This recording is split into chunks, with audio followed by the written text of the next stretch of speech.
Welcome to Fitness Freedom, helping you break through your personal prison in your body and mind. Hosted by Mike Mahoney. Mike owns fitnessexpose.com and is a fitness industry evangelist, teaching others what to watch out for and steering them in the direction of the reputable few. He is a certified personal trainer with a passion for helping other people reach their goals. If you're tired of not getting the results you want and are looking to be inspired, look no further. Fitness Freedom will inspire and motivate you to achieve your goals. Let's get started.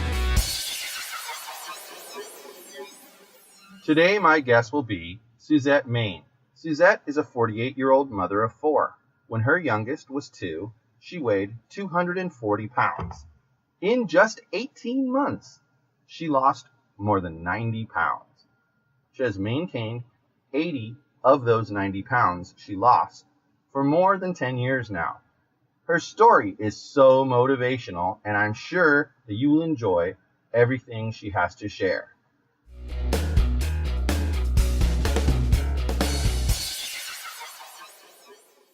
So you lost a lot of weight over the years. Can you tell the listeners what your biggest learning about weight loss has been? Well, I feel it is a journey of the mind before it is of the body. I've been doing this for 10 years on and off, so it has not been a straight line, and basically I feel like I've failed my way to success as to where I am now. But it all starts in the mind. So what do you think the biggest obstacle is that you faced? You're probably going to hear me repeat this over and over again, but I believe my biggest obstacle, again, is my mind and my thoughts and my beliefs about myself and what I think and believe I can achieve. Because once I think I can do it, then I do it. And I believe in myself. I do what I need to do to get to where I need to go, where I want to go. So really, it's my mind. Okay, so since you're talking about mental, how did you overcome that obstacle? I tried to think of good answers for this. I try to pinpoint my successes in the past and even my failures where I wasn't doing so well. But I think it comes down to just making a decision and just like, I'm going to do this. I want to do this, and I'm just going to do it, and I'm just going to stick to it. And I don't really know or can explain how that process is, because I know during the down times when I feel like I had lost motivation and it wasn't clicking and I wasn't being consistent, I was like, why can't I just do this? But just something I feel like just clicks, and it's like, okay, it's time. I have to do it. I really don't know how to explain it, but yeah, I agree. Definitely agree with you about the mental. But I'm also a big believer that along with the mental, you have to have focus. So how do you maintain focus? Well, just to reiterate basically what I just said was, I feel like once I make a decision, because I know over the past 10 years, going through this weight loss journey, even from the beginning, the first time I was like, I got to lose weight. I didn't like myself. I didn't like what I saw. I didn't like how I felt. And I remember reading stuff online and eating bowls of ice cream. I was like, okay, I'm going to do this. But let me eat some ice cream first. But once I made that decision, I just did it. And that goal that I had in mind, which the first time was I just wanted to lose 30 pounds. And being 90 pounds overweight, 30 pounds was really at that time a huge goal. And I was just like, okay, I've got to do it. And I just had that goal in mind of where I wanted to be. And I kind of like focused on that thought. I started out at about around 240 pounds, 239, 240 pounds. And my goal was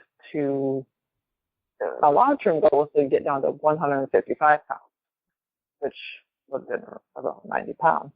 So I used that as like a mantra that I would tell myself. I am 150. when I'm 155, I am 155, and I kind of focused on that and let that be something that was like big in my heart that I really wanted to do. And I think that's kind of where the focus comes in, is having something that you want to get to and really thinking about it and making affirmations around that goal and just really putting your emotion into it. And I think that helps with the focus. Like even where I'm at now, 10 years later in my weight loss journey, is I have a goal. I want to do a photo shoot for my birthday in August. But really it's not about the photo shoot, but about how I feel once I get there, and even the whole journey through to get there. But I think it's just focusing and thinking about that thing that you want and that way you want to feel. And I keep that in my mind. And I think that kind of helps me focus and stay consistent with what I'm doing. Okay, that's awesome. So do you have any tips for our listeners for how to stay consistent? Yes, and that's where I'll lead into that next question. With the consistency is making a commitment to yourself and not giving yourself any options to not do it, and having that end goal in mind and how you want to feel about yourself as you're going through that process, and just making that commitment to yourself. It's like, I'm doing this and nothing's going to stop me, and there's no options to quit. There's no other options to miss a workout. I'm not always perfect with my food, with my diet, but it's still at the same time, it's like I still do pretty good with that. I mean, obviously enough to have visible progress, but to be consistent with your diet and working out and your mental is just making a commitment to yourself. I'm doing this, and there's no other options. Right, no excuses, right? Yeah. Well, I do have some excuses, but I try to overcome them by, like, okay, I have this goal in mind.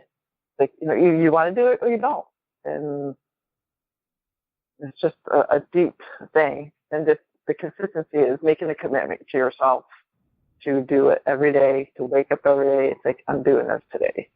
Great. So what tips do you have? I know you have children, what tips do you have for balancing getting into shape with family life? Well, in the beginning, back in 2006, I was working full time. I have 4 young kids. The youngest one at that time was only 2 years old, but I was working, so a full-time job, 4 kids at home, and here I am 90 pounds overweight. And once I made that commitment and that decision with myself that I was going to do this, what I would do is I would try to prepare like my meals ahead of time. And then I'd go to work, come home, and then once I got home, I would make sure everybody was taken care of first. I think that's a lot of the mother thing, is you're always taking care of other people first. And I make sure everyone else had their dinner and everyone was taken care of. Then I would go take care of myself. Then I would, go do my workout, and I would prepare my own food. Because at that time, my family didn't have an interest in eating the way I was eating. So I'll make them their food, and then I'll make my own food. But basically, I took care of them, and then it was my time. And I pretty much did that every day for a while. But where I'm at right now is I'm not divorced, and my kids are older, obviously 10 years older, and I'm not actually living with them at this moment. So I'm actually living with my sister with a 1-year-old, and basically it's a little bit different dynamic, but it's still kind of the same concept. I'm still having to babysit and take care of the little one when my sister's at work, but basically it's the same thing. Is you take care and make sure everyone else is taken care of, and then you take care of yourself. But I'm always preparing my meals ahead of time, and so I'm planning and preparing. So I already know what I'm going to do. So I have it all scheduled. And then we get to our workouts, and a lot of times the little one is working out with us. So we're making that part of her life even. Awesome. She's right in there with us and gets in the way sometimes. And even my own kids, when they were younger, they would like to help me or get on my back when I'm doing push-ups and that kind of stuff. So basically, try not to eliminate them, but include them in what you're doing as much as possible, even with your healthy eating, as much as you can. But I think that's really how I've done it, is as a mother, it's like I take care of them first, and then I make sure I get my 1 hour, my time in, and incorporate them in as much as you can. Right. So are there any supplements that you use on a regular basis? I don't really use a lot at this time, but what I do use, I take a multivitamin just because everyone should supplement their diet, because you'd have to eat a whole lot of food to get all the nutrients that your body needs to function properly. So I always take a multivitamin. I also use protein powder to supplement, to make sure I get the right amount of protein in that I need for the day. I also use glucosamine, and that's basically for my joints. And I have some knee pain and some other minor issues, but I'm in my mid-40s, so I'm not getting any younger. So those joints need extra support and what have you. So I take glucosamine for that, basically. And recently I started taking broad-chain amino acids and also a pre-workout just to help with muscle recovery and that kind of stuff. But besides those things, I've tried other things over the years, but I kind of stick to the basics that way. And that's really what my budget allows for at this time in life. Sure, it can get pricey. So what is your biggest reason why you do what you do? I always have to reflect back on when I started, because actually I was an athlete in high school and college, and always I was thin. I was a thin, athletic person, and I played sports. I always was active with my siblings, during the summers and what have you, always riding bikes and playing outside. And then when I went to college, typical gaining of the freshman 15 is what they like to call it. And yes, and then it just kind of fluctuated through those years. And then I got married, and, the happy years. And then I started having kids. And that was really when my weight gain started, was during my childbearing years. And I had 4 kids within the span of 10 years. And I was a stay-at-home mom most of that time. And that was really when I gained my weight and just kind of went off. And I just felt like I got to a point where I didn't like myself. I don't necessarily say it was because I was overweight. I'm sure some of that had something to do with it, but I started not liking myself, and I find myself being negative and talking down about myself and calling myself names and just not liking who I was. And that was one reason I started, this weight loss journey, because I didn't like who I was.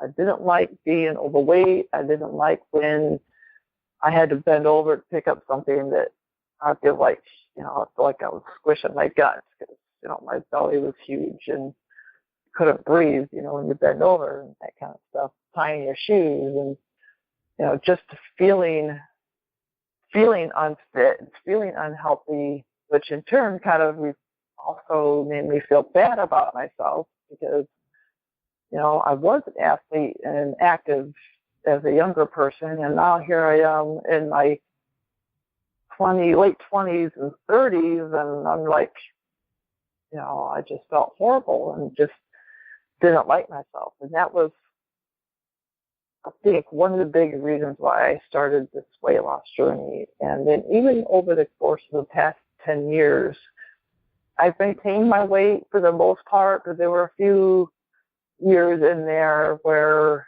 I put on about 20, 25 pounds. One time was in 2010 when I had some gallbladder issues. I had to have my gallbladder removed. And during that time frame, I gained about 25 pounds. And physically, I felt horrible. And mentally, it was horrible because, I had done so well for, 4 or 5 years. And all of a sudden, I'm just like, to me, 20 pounds, I felt like I was ballooned up and just felt horrible. And I lost that weight. I got back into shape for my sister's wedding in 2013. And I was feeling really good. And I was just, yes. And then after that, I just kind of had another slow decline where I felt really good about myself, but I was really happy. But then I was drinking more alcohol, and then I was eating more pizza and ice cream, those other, those trouble foods for me, pizza and ice cream. And I got back into that bad habit, and then the alcohol kind of added to it. But I still felt good about myself, and I felt good, and I was having fun with my life. But I didn't like the weight gain. So I had a transition in my life about 9 months ago. I moved to Texas, and I just got to the point where, okay, my clothes sizes were going back up, and like, okay, I'm going the wrong direction, and I need to put an end to that. And I think a lot of it does have to do with how I feel about myself. And it's not that I felt bad, but I knew I felt better when I'm in a better shape and I'm taking care of myself. And so really it's all about feeling good, not just about how I look, but how I feel on the inside, which to me reflects on the outside. I think that's really why I do what I do is, yes, I want to look good on the outside, but doing what I'm doing and then staying consistent, it creates a pattern of self-confidence and feeling good about yourself because you made a commitment and you're sticking to it and you're doing it. And just, it's like a circle. Like I feel good on the inside, so I want to work hard, and then I look good on the outside, which almost sounds kind of vain, but when you can see your muscles and they're changing and they're growing, it makes you feel good knowing that you're putting in the work and you're getting the results, and it builds confidence.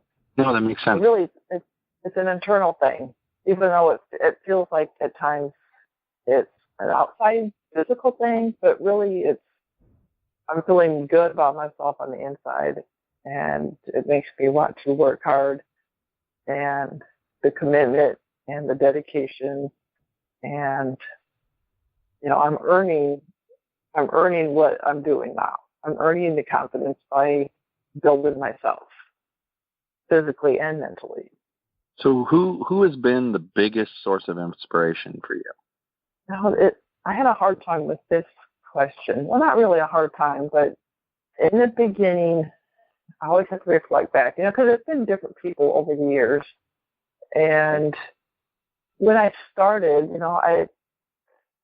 it was all about, I did all this online research, trying to find the best way to lose weight and what would work for me at that time, which at the time I didn't have a gym membership, and really I felt embarrassed about my body, and I really didn't want to go into a public gym and have people stare at this fat woman trying to exercise. That's just how I was. I was like very self-conscious of my weight and how I looked.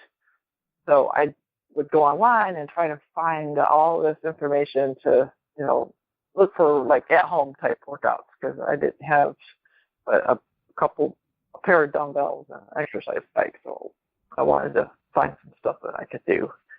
So what I did find through other sources of, one link leads to another link, which leads to another link. And I found an open blog that Tom Venuto had, and he had links on there to other people who are also having transformations of their own. And that's where I found a gentleman named Adam Waters. And I started following his blog and what he was doing, and we kind of became buddies, and I pretty much followed along with him. I bought the program that he was using and kind of followed along with him. And so I would guess he kind of was my inspiration in the beginning to keep doing and to follow, through with the program. And over the years, that has changed to other people. Through Adam, I met Carlos de Jesus, and he is another huge inspiration. And as both you and I know, he's the 1985 World Natural Bodybuilding Champion and very wise person. And he helped Adam with a few programs. And just following his wisdom and his guidance with, what to do next and learning how to think and just, following through with your commitments. I feel like those two guys are really the two biggest inspirations. And sometimes I feel like at this point in my journey, I am in a way have evolved into being self-inspired. I hope that doesn't sound conceited or anything, but no, actually, I have to say, I think that everybody needs to get to the point where they're self-inspired, because that's how you motivate yourself. And if you don't inspire yourself, you tend to lose motivation to get the work done. So I think it's a natural evolution to get there. Yeah, that is a great way to think of it that way. So, yes, I had Adam Waters in the beginning who kind of helped me with, I blogged my own journey at that point, and that led into Carlos, and he was not as forward of an inspiration, but, kind of like behind the scenes kind of deal. And then just seeing that knowing where I started and knowing where I am now, it's like, I did it, and I can still keep doing it. And even though my weight has fluctuated some over the years, I know there were times where I did really awesome, and I felt really good, and I felt like I was in a really good shape. And so I feel like I can do that again. And where I'm at now, I almost feel like I can surpass what I did before, because even though I've fallen back a few times, now I'm like, okay, hopefully I've learned my lesson from those past failures or those less ideal ways of thinking. And I feel like where I'm at now, I'm in my longest stretch of consistency, basically. Because a lot of people do, 12-week transformations, and they get done with that, and then they gain all the way back, and they just, life happens, and something happens where they just, put on all the weight, and they basically start all over again. And I can't say that I've not done that, because losing 90 pounds that's a big deal. I think that's a lot of weight to gain and to lose. And even when I gained the 20 pounds in 2010, and even recently in 2014, 25 pounds to me was a lot. Even though I was like, well, it's not 90 pounds, but still, that 25 pounds was a lot. And it took some hard work and to get that back off again. So basically, I've kind of inspired myself this last go around, and with the results I'm getting, and staying consistent and being more focused, and that in a way has kind of like self-inspired to where I want to keep going, and I don't want to fall back again like I did in the past. Yes, you're right. You start out with other people inspire you to get you started, to get you going, and then once you feel like you're in a consistent, more long term, then you kind of in a way are inspiring yourself. Yeah. Well, right. I mean, it's actually one of the reasons. It's one of the reasons why I enjoy weight training, because you get to a point in the beginning where you're looking at what other people are doing and you're trying to copy what other people are doing. And then after a while, it just becomes you're competing with yourself. I did 100 pounds last time. Can I do 105 pounds this time? And then can I do 110 pounds the next time? It's just always about making yourself better and better and better. And even when you think about it, like the bodybuilders that are professional and they go compete, it's not like a sport where they see scores of other games and they can be like, oh, well, we played that team and we're better, so we should probably beat this person. They just go in the gym for weeks at a time and they eat correctly and they train really hard, and then they step up on stage and their hope is that they're the best them that they can be, better, a higher percentage than the person next to them. And I think that's something people don't realize is, in a bodybuilding show, the judge looks at you and like, okay, this person's at about 90% and that person's at 85%. So you're ahead of that person. It's a satisfying feeling to look in the mirror every day and say, oh, look, my triceps are starting to show. And like you said before, I kind of smile because you're talking about, your muscles coming out, and it's not something you probably ever thought about before, but now that you've put in the time and the dedication, that's sort of the reward for all of it, besides the fact that you're also healthier. Yeah. So I think I remember seeing that you're working through is it the Turbo program that you're using right now?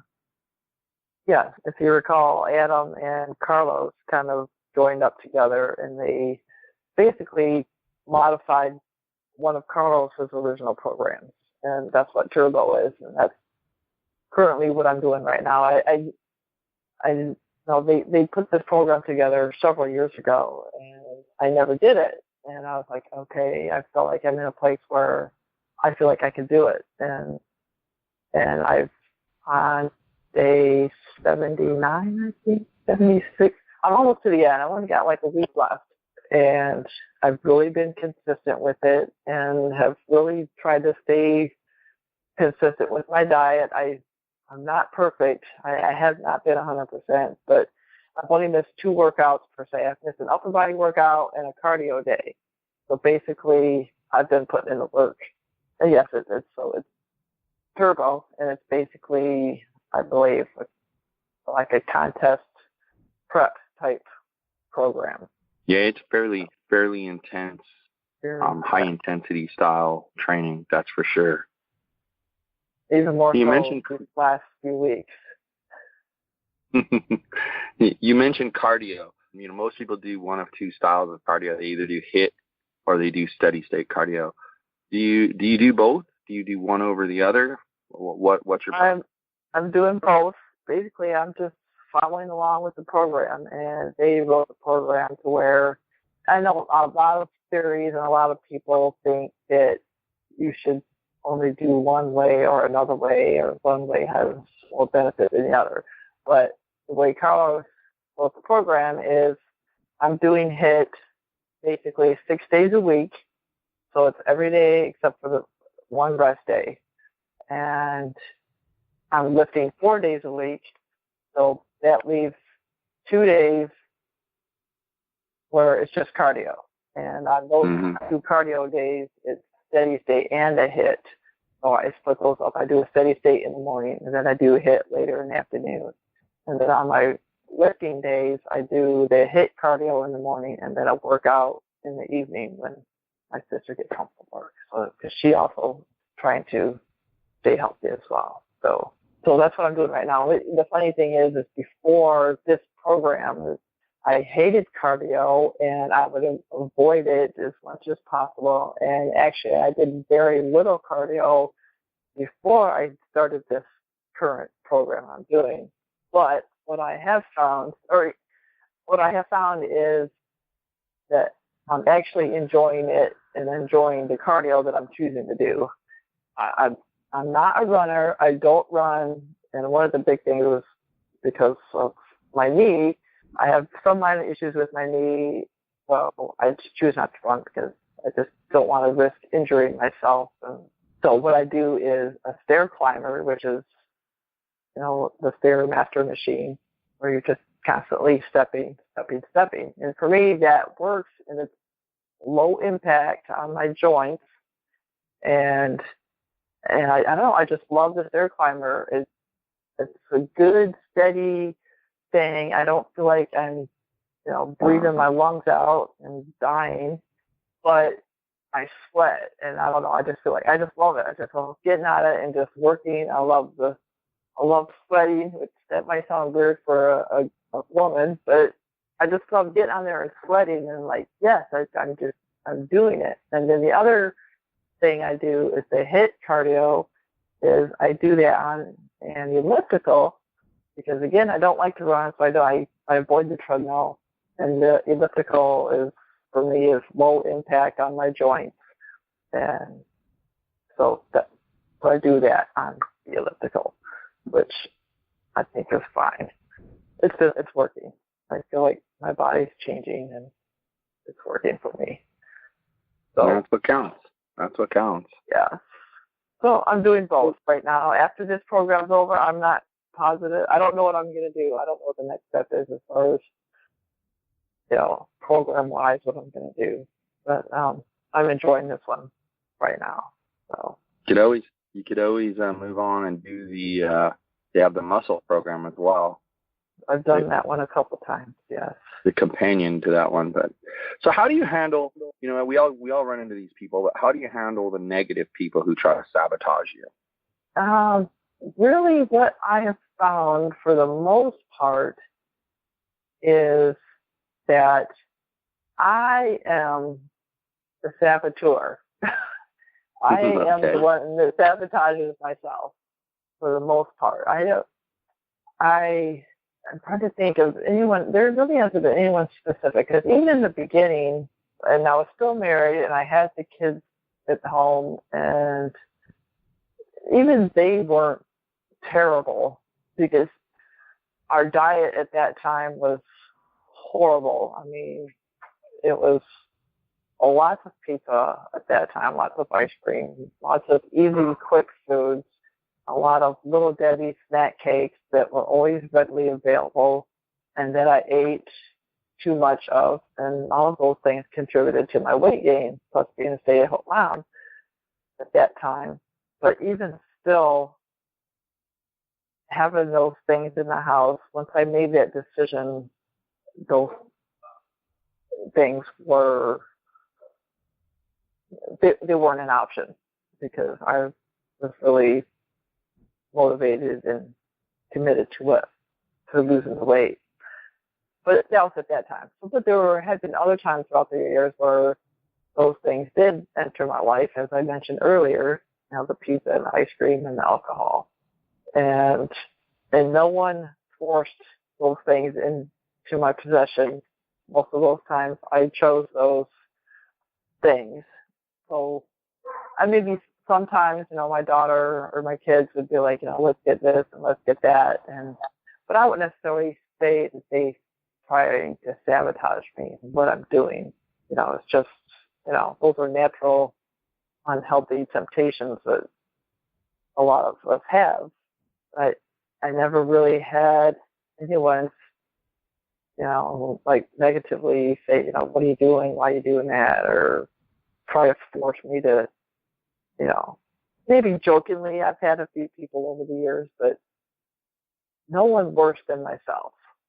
So how I've had to overcome that is just really thinking about where I want to be and how I want to feel, and knowing during those times where I did gain the weight or gain some of the weight back, just reflecting on how I'm feeling about the weight gain and not being consistent with, eating healthy and eating for my health even. Because even when I was heavy, I didn't really have any health issues, like high blood pressure or diabetes or anything of that nature.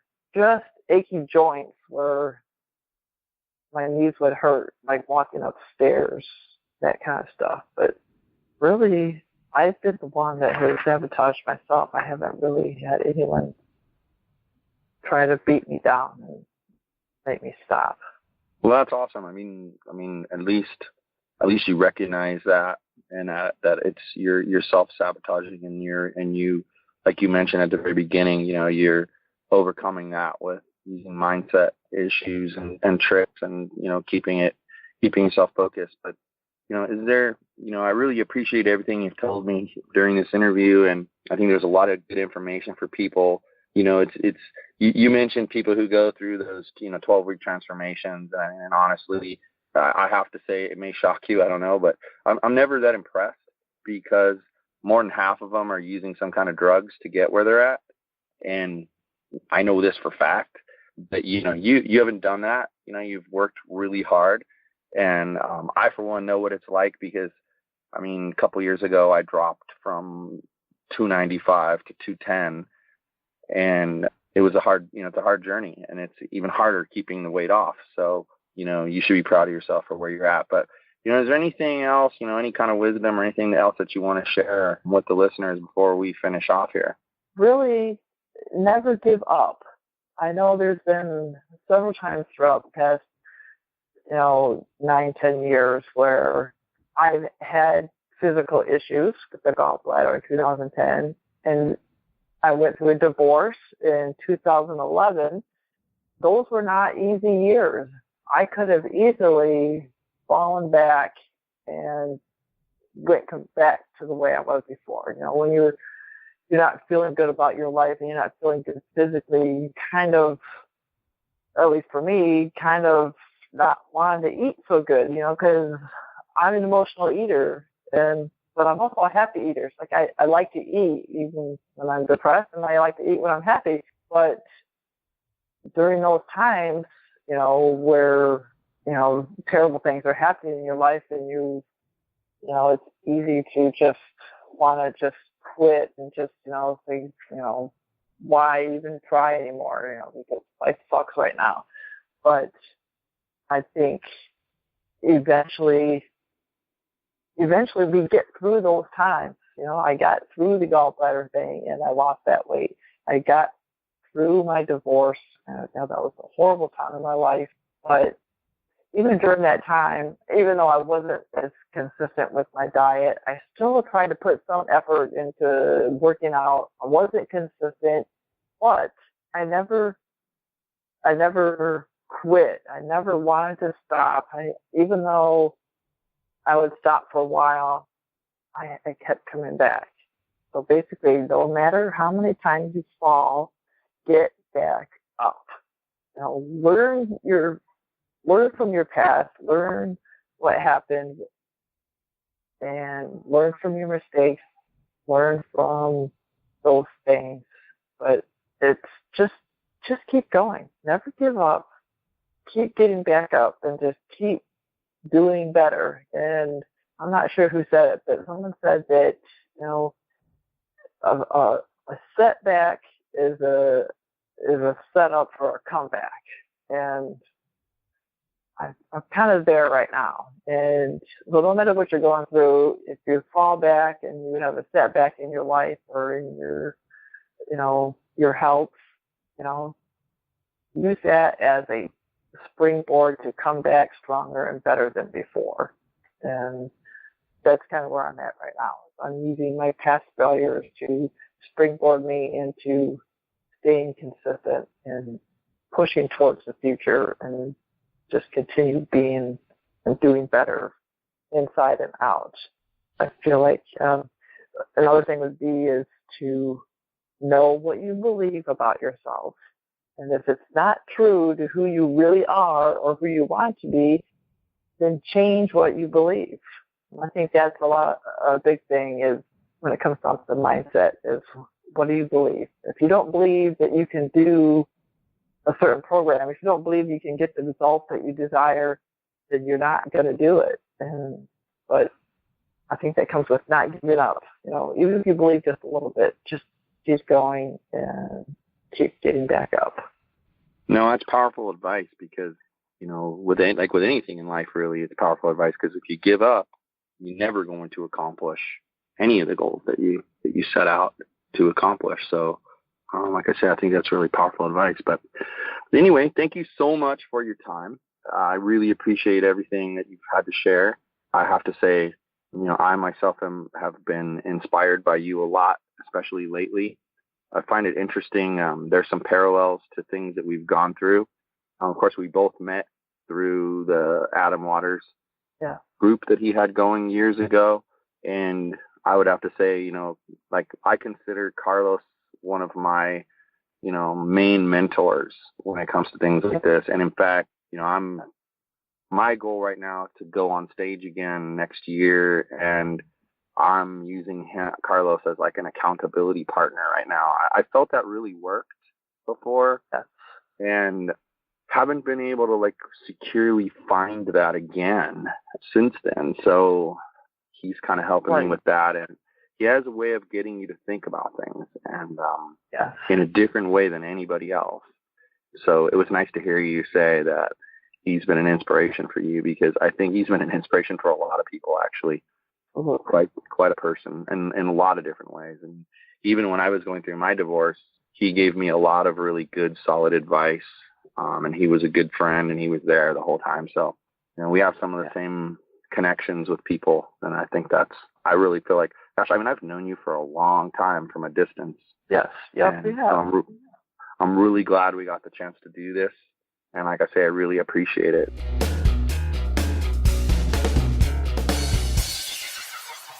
Today's tip of the show might be obvious to some, but it bears repeating. Always arrive at the gym with your workout prepared ahead of time. This way you know every exercise you're going to do and can move to a different exercise if the gym is busy and your next exercise is blocked by someone else. Planning ahead also helps you to ensure you're getting a good workout. You can be sure you're hitting the muscles hard, but keeping to your plan. That's today's tip of the show.